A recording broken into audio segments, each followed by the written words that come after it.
کربلا میں ایک شخص تھا جسے دیکھ کر عمر بن سعد کا پورا لشکر پیچھے ہٹ گیا۔ ایک شخص جس نے جنگ سے پہلے اپنی زرہ، اپنا کل، اپنا سب کچھ اتار کر پھینک دیا۔ جب پوچھا گیا پاگل ہو گئے ہو؟ اس نے کہا ہاں، مجھے موت سے عشق ہے۔ یہ کہانی ہے حضرت عابس ابن شبیب شاکری کی، کربلا کے نڈر مجاہد کی۔ السلام علیکم ورحمۃ اللہ۔ اصحاب حسین کی سیریز میں خوش آمدید۔ آج ہم بات کریں گے اس ہیرو کی جسے شجاع ترین اصحاب میں شمار کیا جاتا ہے، یعنی عابس شاکری۔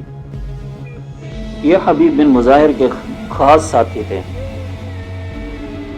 عابس شاکری قبیلہ بنو شاکر کے سردار، بہت بہادر، فصیح، خطیب اور عابد انسان تھے۔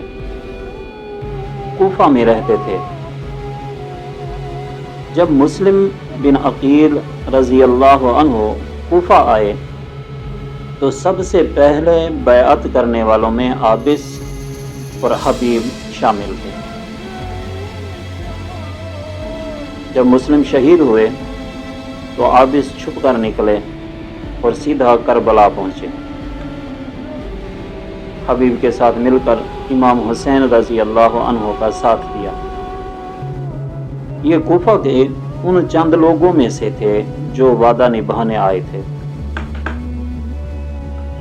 یوم عاشور ظہر کے بعد اصحاب کی ایک بڑی تعداد شہید ہو چکی تھی۔ حضرت عابس امام کے پاس آئے، اجازت مانگی۔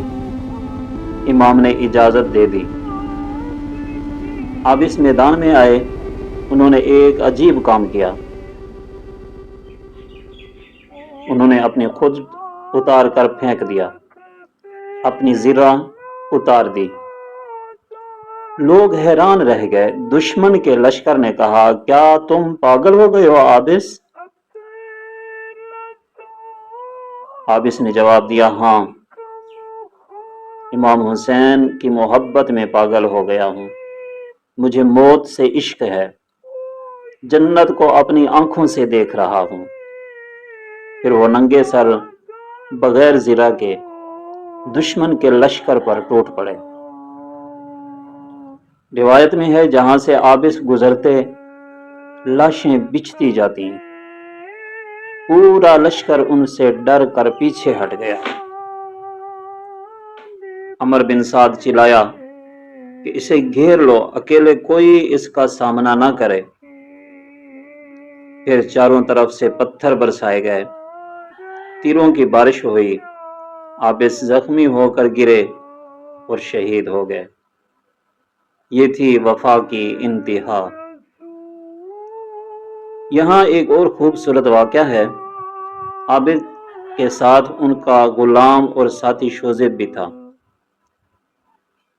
عابس نے شوذب سے کہا تم آزاد ہو، تم جا سکتے ہو۔ غلام نے کہا کیا میں اس وقت آپ کو چھوڑ دوں جب آپ مشکل میں ہیں؟ خدا کی قسم میں آپ سے پہلے شہید ہوں گا۔ اور ایسا ہی ہوا۔ شوذب پہلے شہید ہوئے اور پھر عابس رضی اللہ عنہ۔ عابس شاکری ہمیں کیا سکھاتے ہیں؟ کہ سچی محبت میں حساب نہیں ہوتا، نہ زرہ کا، نہ جان کا۔ جبکہ حق سامنے ہو تو دنیا کی ہوشیاری چھوڑ دینی چاہیے، عشق کے ساتھ لڑنا چاہیے۔ اور یہ کہ وفادار ساتھی جیسے حبیب اور شوذب ہی اصل دولت ہیں۔ یہ تھے عابس ابن شبیب شاکری، موت کے عاشق۔ آپ کو یہ داستان کیسی لگی کمنٹ میں ضرور بتائیں۔ ملتے ہیں اگلی ویڈیو میں، تب تک کے لیے اللہ حافظ۔